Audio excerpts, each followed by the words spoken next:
Essa igreja está muito linda, né? Que coisa linda que está aqui na frente, né? Deus abençoe. Esse projeto que a gente faz todo ano é um projeto maravilhoso, né?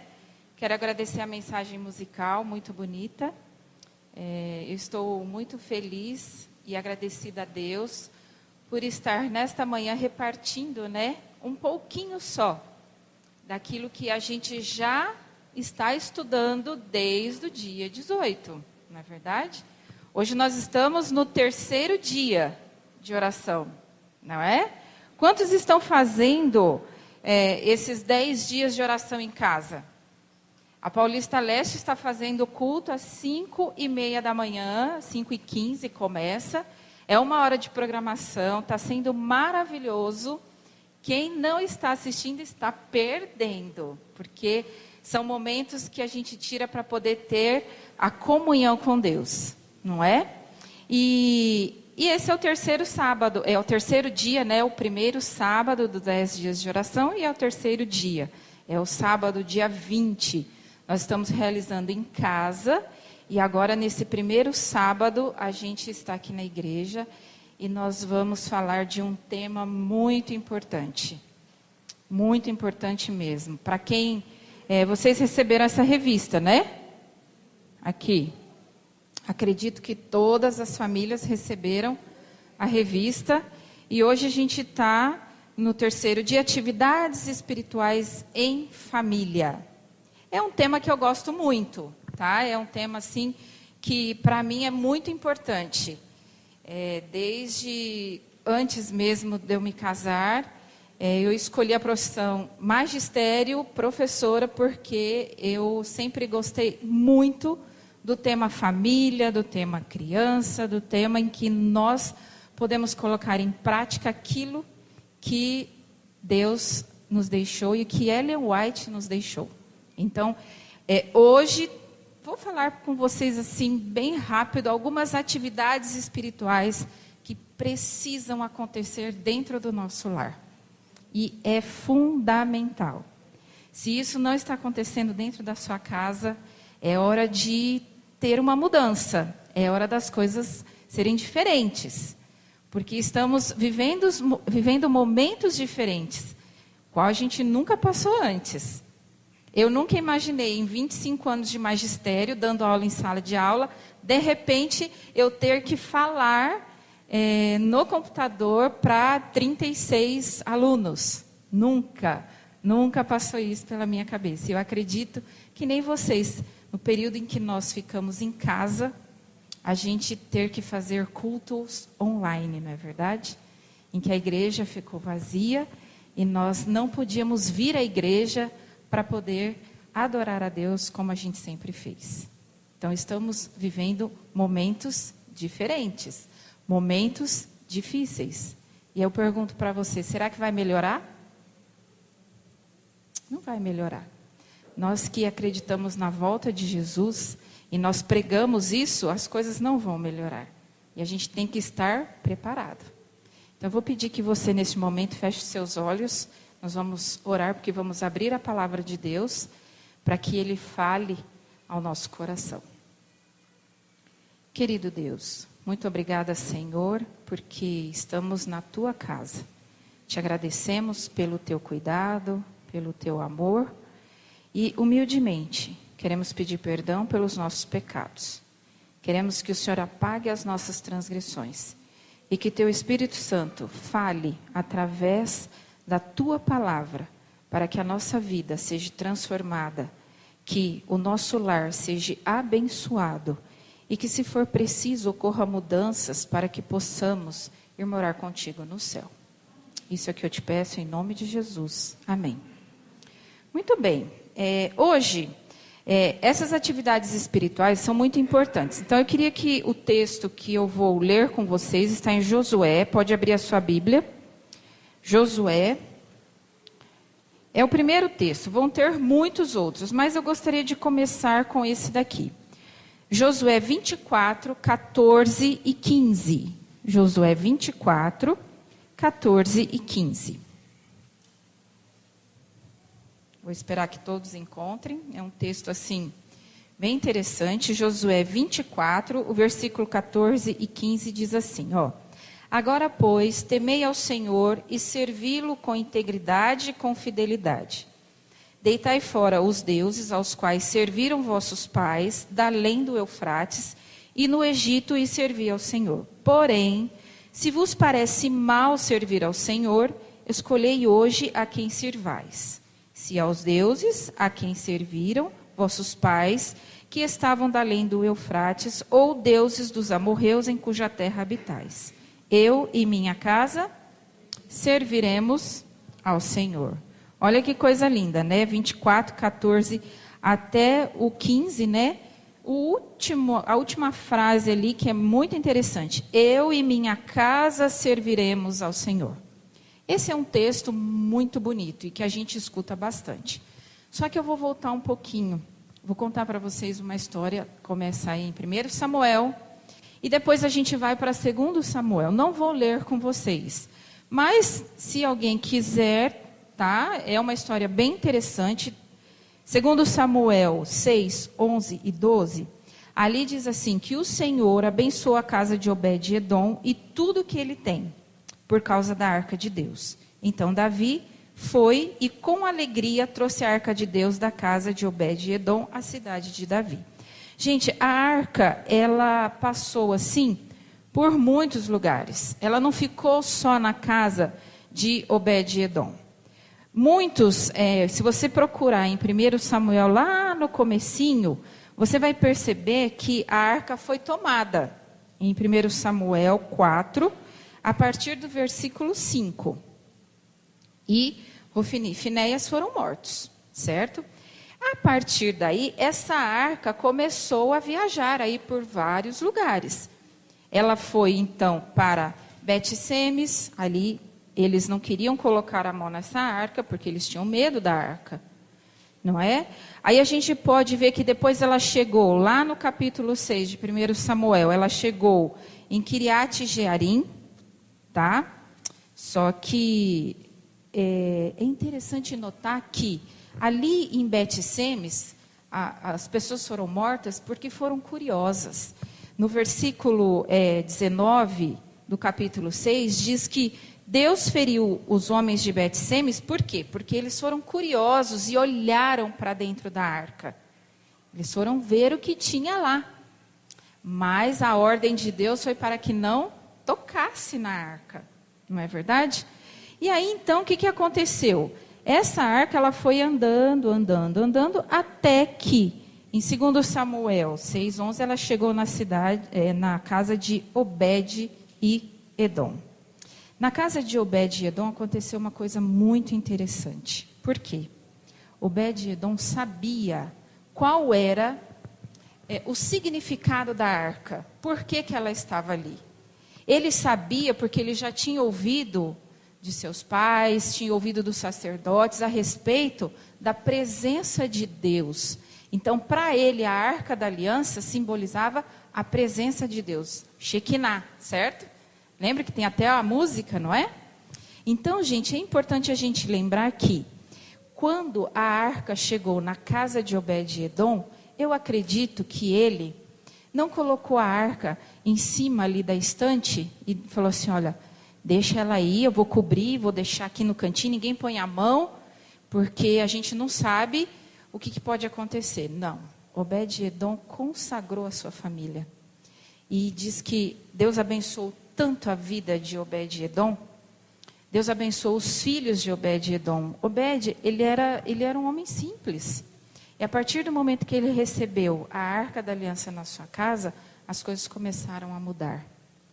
E a gente vê em 2 Samuel 6, versículo 11 e 12, você pode abrir a sua Bíblia em 2 Samuel 6, versículo 11 e 12, que aqui diz o seguinte, vou aguardar um minutinho, eu gosto muito desse texto.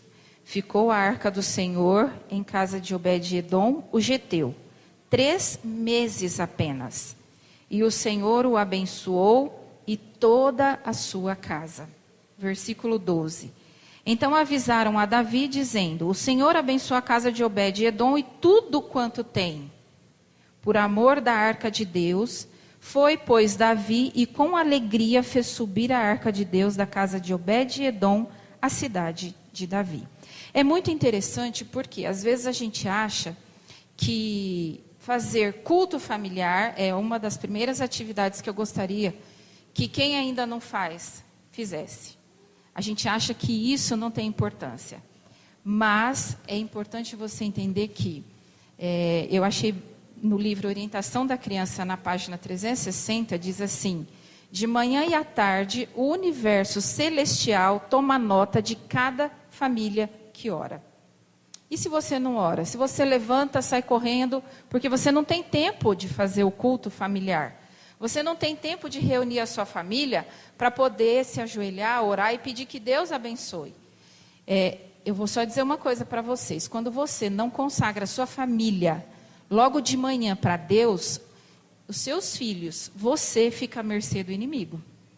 Você abre uma porta para que o inimigo possa fazer qualquer coisa, porque você não consagrou e não pediu a Deus a sua proteção. Vocês sabiam disso? Porque o inimigo, ele é astuto, ele não faz as coisas por nada. Quanto mais gente ele trouxer para ele está feliz por isso. E quando você negligencia o seu culto familiar, quando você negligencia se consagrar a Deus pela manhã, você não está debaixo da proteção de Deus. Você abre uma porta para que o inimigo tenha oportunidade de atuar na sua vida, na vida dos seus filhos. E isso aqui é uma coisa muito séria. Na minha casa não se liga televisão, não vê celular, enquanto não se faz o cultinho, né? Agora elas já estão grandes. Mas a gente sempre teve isso dentro de casa. Levantou, desde pequenininho, o que tem que fazer agora? O cultinho. Então ali a gente ora, a gente estuda a lição, a gente lê a meditação e a gente faz o ano bíblico. Tudo isso? Sim, tudo isso. Porque nós vamos orar durante o dia? Sim, nós vamos orar. Mas é uma oração mais superficial, não é verdade? Não é o momento que você tira para poder consagrar a sua vida, a dos seus filhos, a sua família a Deus. Esse ano é o 8º ano que eu e minhas filhas nós fazemos o ano bíblico. Todos os dias. Lemos um capítulo da Bíblia e ainda comentamos. Então, Adriana, que hora que você levanta? 5h15 da manhã. Eu moro pertinho do colégio. A minha casa fica no quarteirão de cima da associação. Eu dou aula no colégio da Vila Matilde e elas vão comigo. Mas por que você acorda tão cedo que em 5 minutos você está lá? Porque a gente tem o compromisso de entregar a nossa vida a Deus pela manhã. Então a gente acorda às 5h15 e até às 6 horas todo mundo tem que estar na cozinha ou na sala, normalmente faz na cozinha. Então a gente lê a lição delas, eu leio a minha, lê a meditação delas, eu leio a minha, fazemos o ano bíblico e às vezes quando sobra um tempinho a gente escuta um hino antes da gente sair. Aí a gente vai fazer o de jejum, vai terminar de se arrumar para a gente poder sair. Isso faz a diferença? Faz. Quando a gente não faz o culto, a vida da gente naquele dia é uma bagunça. Parece que tudo dá errado. Tudo que você vai fazer parece que vira uma confusão só. Então é importante. Primeira atividade que eu gostaria de deixar para vocês, uma atividade espiritual que precisa ser feita em família, é o culto familiar. Por quê? Porque os anjos estão tomando nota disso.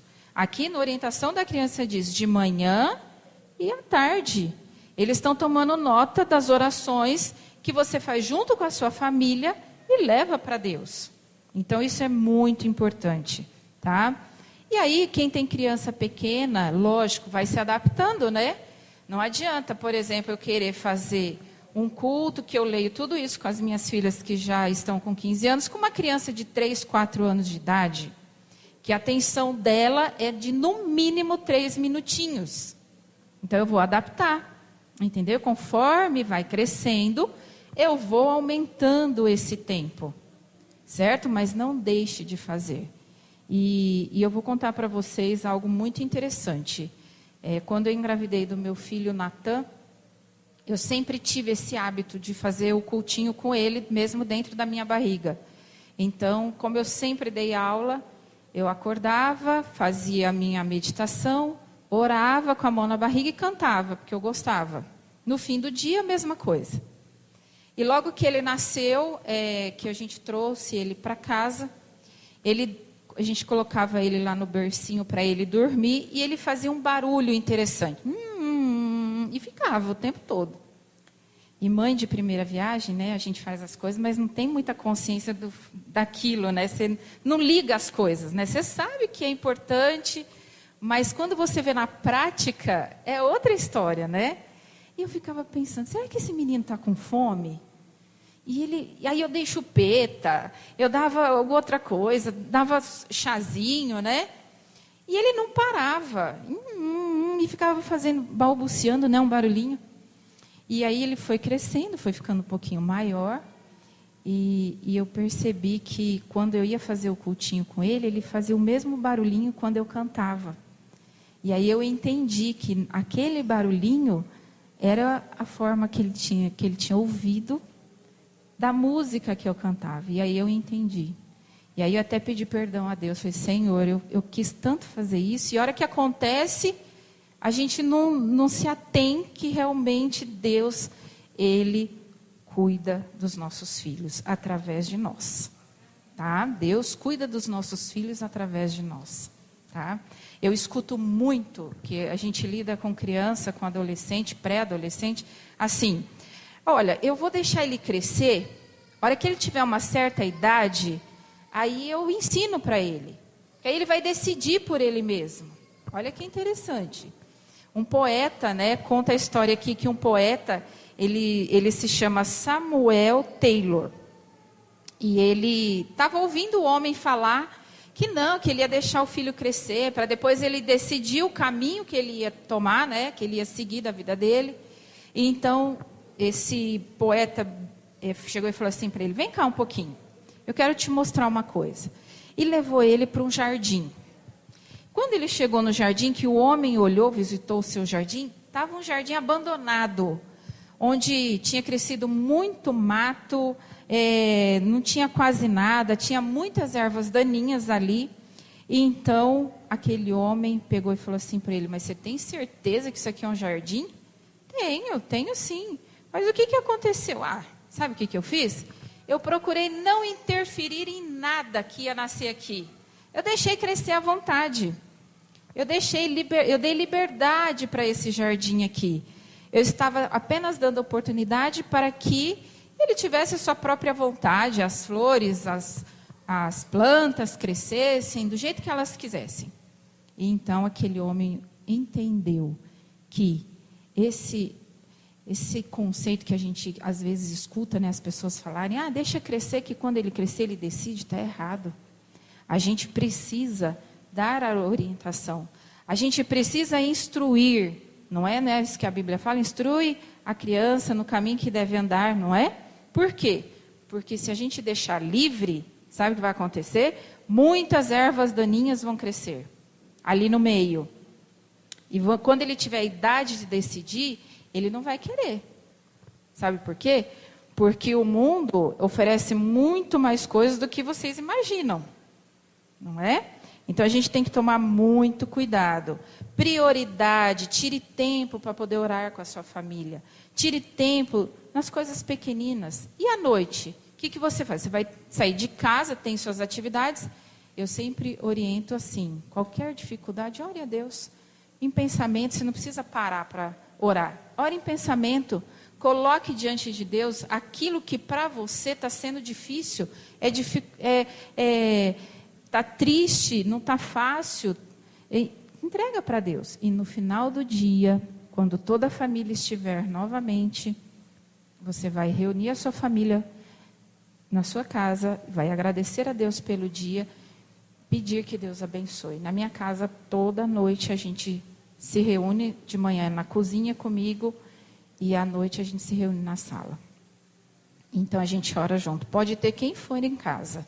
Às vezes a gente recebe as amiguinhas delas, né? Vem gente de fora, não importa. Aquele momento é um momento sagrado em que a gente vai ajoelhar, vai agradecer a Deus pelo cuidado que Ele teve conosco durante o dia, colocar diante dele alguma situação. Eu não sei vocês, mas a minha semana que passou foi bem turbulenta. Foi uma semana bem difícil. Não foi fácil.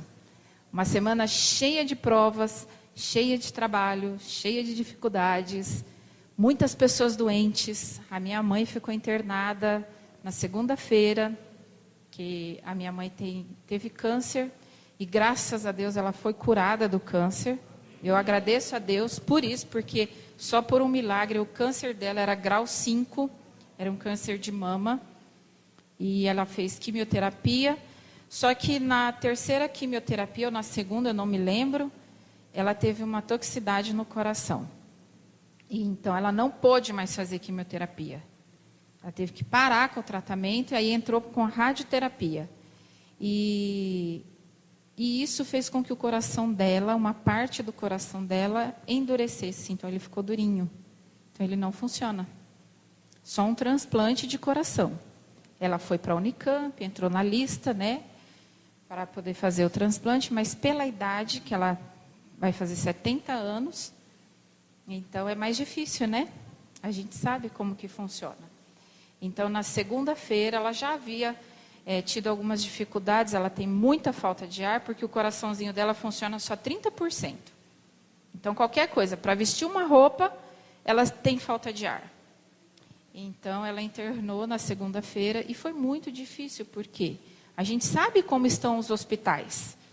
E uma pessoa que entra no grupo de risco de 70 anos, a gente sabe que corre o risco de pegar a Covid. E a gente sempre estava falando, cuidado. Ela falou, olha, eu não aguento mais, eu preciso ir ao médico, porque eu não estou bem. Então, desde segunda, a gente tem orado para que Deus possa restaurar a saúde dela. A gente sabe que só o transplante ali, aos olhos humanos, é que vai poder resolver o problema. Mas a gente tem certeza de que Deus está cuidando dela. Ontem ela teve alta, tem que continuar repouso, fazer o tratamento.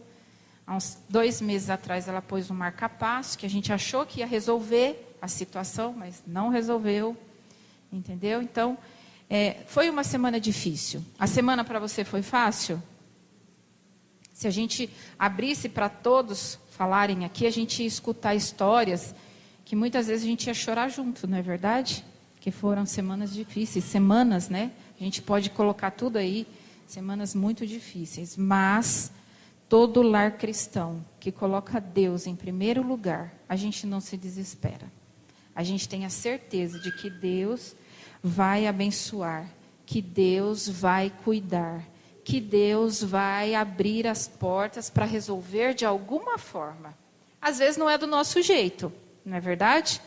Às vezes a gente quer de um jeito, mas não sai do jeito que a gente queria, não é? Mas Deus sabe de todas as coisas. E eu gostaria de dizer que o pai é o sacerdote do lar. Ellen White deixa isso bem claro no lar adventista. O pai ao sacerdote é aquele que tem a responsabilidade de trazer a Cristo para dentro do lar. A mãe é a rainha, não é verdade? Mas o pai é o sacerdote e repousa sobre ele essa responsabilidade, não é? E muitas vezes a falta de cristianismo está afetando a nossa igreja. Porque se a gente não tem, nós como pais, não assumimos a responsabilidade nossa de levar Cristo para dentro do nosso lar, a igreja vai sentir dentro dela. Nós vamos encontrar pessoas que não são totalmente comprometidas, não é verdade? E isso é muito sério, porque cada família é uma igreja. E é sobre a família que está essa responsabilidade, não é verdade? A falta de devoção e santificação no lar. E quando isso não acontece, a obra de Deus, ela é impedida de continuar sendo pregada. Nenhuma pessoa deve levar para a igreja uma influência que não exerce na vida doméstica, em suas relações comerciais, tá? Pais e mães devem tomar uma regra que seus filhos assistam o culto de sábado. Cuidado, mães que têm filhos pequenos. Ah, ele não entende nada. Você que pensa que não entende. Você que pensa, ele entende muito. Ele sabe muito bem o que está acontecendo. Tanto é que quando o pastor fala amém, ele olha para vocês e diz, já acabou? Ele sabe o que está acontecendo. Às vezes não é a linguagem dele, mas ele entende o que está se passando. Certo? E isso é muito interessante. E eu vou mais além. Aqueles que se batizam. Aqui fala assim que o voto batismal é uma consagração ao serviço de Deus. Então, quando você se batiza, você também está consagrando a sua vida a Deus para poder trabalhar por Ele. Orientação da criança, página 530. Tá? Isso aqui é muito interessante. No lar é posto o fundamento da prosperidade da igreja. Pais, por amor a Cristo, não cometam um erro em seu trabalho de achar que o culto familiar, o estudo da Bíblia, a liçãozinha, a musiquinha que você faz, essa consagração que você coloca dentro da sua casa, não vai fazer em nada. Você está errado, porque você está moldando o caráter dos seus filhos para a eternidade. Vocês determinarão o que eles serão e o que farão em favor de Cristo e dos semelhantes. Isso aqui é uma coisa muito séria. Sabe? Vocês têm que aprender a lidar com os filhos de forma aberta, serem corajosos, perseverantes, porque não é fácil. Não é fácil você colocar dentro da sua casa o estudo da palavra, a liçãozinha, quando a internet, o computador oferece coisas muito mais interessantes, não é verdade? A gente tem enfrentado isso. E essa semana um aluno meu olhou para mim e disse assim, professora, será que nunca mais a gente vai voltar a ser o normal como era antes? Não, não vai. Nós passamos por um processo que aconteceria em 20 anos. Toda essa mudança tecnológica, nós passamos em um ano, que foi o ano de 2020. Já haviam feito estudos a respeito dessas mudanças, dentro da sala de aula, em todos os âmbitos, né, comerciais, tudo. Mas, com a pandemia, a mudança que ocorreria em 20 anos, ela aconteceu tudo em um ano só. Então, nós nunca mais voltaremos a ser o que era antes. Nunca mais.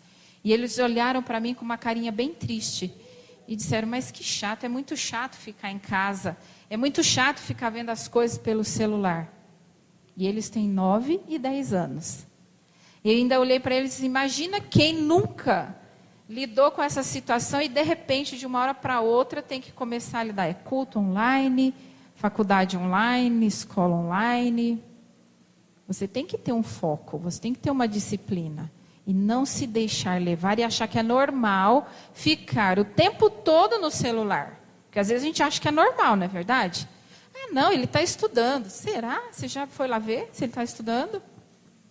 Ah, ele está fazendo o ano bíblico pelo celular. Aham, você já foi lá ver se realmente é isso que está acontecendo?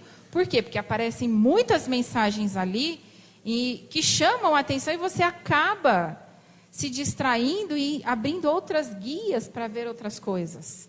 Não é verdade? Então, isso aqui é muito sério. Nosso comportamento no lar diz que é registrado nos livros do céu. E aquele que espera tornar-se um santo no céu deve primeiro tornar-se santo dentro da sua casa. A gente vê muito, né? Na igreja é uma coisa, dentro de casa é outra, né? Então, a santidade começa dentro de casa. As crianças são pessoas mais susceptíveis aos ensinos do Evangelho. Eu costumo dizer que a mente e o coraçãozinho estão abertos para receber qualquer coisa. Então, não deixe erva daninha crescer para poder fazer o trabalho que é seu. Não é verdade? E aqui fala assim, que o seu coração acha-se aberto às influências divinas e forte para reter as lições recebidas. Os pequeninos podem ser cristãos, tendo uma experiência em harmonia com os seus anos. Precisam ser educados nas coisas espirituais e os pais devem proporcionar-lhes todas as vantagens para que formem um caráter segundo a semelhança do caráter de Cristo. Sabe? Isso aqui é muito sério, gente. A gente acha que não, vocês já devem ter ouvido, mas isso aqui é uma coisa muito séria. E se você não ensinar desde pequenininho, quando ele tiver idade, às vezes pode ser tarde demais. Não vou generalizar, dizer que é impossível, né? Que para Deus nada é impossível, mas se torna mais difícil. Eu admiro muito, eu vou até contar uma história do que aconteceu com o meu filho. Nós, quando moramos no Mato Grosso, que a gente foi para lá, eu só tinha o Natan, não tinha as meninas. E então, nós morávamos no fundo da igreja. A minha igreja tinha um muro, tinha um portão, então a gente atravessava esse portão e já estava lá na igreja. E era um quintal enorme. Tinha jaca, pé de jaca, tinha acerola, tinha pé de coco. E meu menino sempre foi muito assim, arteiro. Não vou dizer que não, mas ele sempre foi muito arteiro, muito ativo. Não parava quieto e era muito difícil a gente fazer ele se concentrar para poder fazer o culto com ele. Então a gente fazia muita coisa para chamar a atenção dele. Só que quando ele estava com 8 anos de idade, que a gente chegou no Mato Grosso, a gente não deixava ele sair, né? Nunca tinha morado assim. Então ele ficava no quintal, subia no pé de jaca, porque ele sempre foi muito ativo. E do pé de jaca ele começou a mexer com um coleguinha que morava na frente. E a gente ficava observando, ele assoviava, o menino também subia num pé de árvore que tinha lá. E os dois então ficavam conversando ali. E eles fizeram amizade. Eu nunca deixei meus filhos ficarem na casa dos outros. Não gosto, não deixo posar nem pensar. Mas então eles ficavam um no pé, o meu no pé da jaca e o outro no pé da casa dele lá. E aí eles fizeram amizade e um dia a gente acabou se encontrando. O portão estava aberto, era um portão bem fechado. E então eles começaram o Natan olhou para ele e disse assim, Xandinho, ele chama. Xandinho, você não quer ir na igreja comigo? Lá tem um clube de desbravador muito legal. Ele tinha 8 anos, ele não tinha idade para ser desbravador. E na época não tinha surgido os aventureiros, isso, não tinha aventureiro, era só desbravador. E então o Xandinho falou assim, eu quero ir. Só que com o Xandinho foi a irmã do meio e a irmã mais velha, que é a Elisa, e a irmã dela. E eles começaram a frequentar o clube de desbravadores. Todo sábado, todo domingo, lá estava o Xandinho com o Natan. E o Natan sempre falava de Jesus para ele, ali no clube. E eles andavam de bicicleta e fizeram uma amizade muito bonita. E um dia, o Natan olhou para ele e disse assim, Xandinho, você não gostaria de estudar a Bíblia para você conhecer um pouco mais? E vocês não acreditam que ele aceitou. Só que ele não aceitou sozinho. Ele falou assim, eu posso levar minhas irmãs, a minha mãe e o meu pai também? E aí o que aconteceu? A gente montou um pequeno grupo na nossa casa. E então as meninas nasceram, eu vim de São Paulo, eu fui para o Mato Grosso. E aí então a gente montou esse pequeno grupo, as meninas tinham 1 mês de vida, era muito difícil. E aí a gente começou a estudar a Bíblia com aquela família. E Deus foi tão bom, mas tão bom, porque a amizade entre eles foi influenciando para que eles conhecessem um pouquinho mais de Jesus. E nós tivemos o privilégio de ver essa família sendo batizada, para a honra e glória de Deus. Hoje a Elisa, ela trabalha no Hospital Belém. Ela estudou em um dos nossos colégios, ela ganhou uma bolsa, porque era uma excelente aluna. Então, ela estudou no IABC, lá em Goiás, no internato. Depois, pelas notas dela, ela conseguiu uma bolsa de estudo aqui em São Paulo, fez enfermagem, se formou, casou com o filho de um pastor, e ela é enfermeira. Então, a gente tem que muito ensinar os nossos filhos, porque o nosso exemplo vai fazer toda a diferença. Eu nunca cheguei para o Natan e disse assim, Natan, você tem que falar de Jesus para alguém. Você tem que pregar. Foi espontâneo. Por quê? Porque quando você faz isso dentro da sua casa, se torna algo natural. Então, ele quis falar de Jesus. A primeira coisa, ele falou, vamos para o desbravador, que lá é legal, lá é gostoso. Entendeu? E aí foi trazendo. Então a gente tem muito que agradecer a Deus. Por quê? Porque nós devemos tomar a iniciativa dentro do nosso lar. Para que nós, como pais, essa responsabilidade que Deus deu para nós possamos levar para os nossos filhos. É fácil? Não, gente, não é fácil. Vocês acham que não tem problema? Tem muitos problemas. Às vezes em casa a gente tem que sentar em família, reunir, falar, vamos sentar para conversar, porque o negócio está pegando um outro rumo.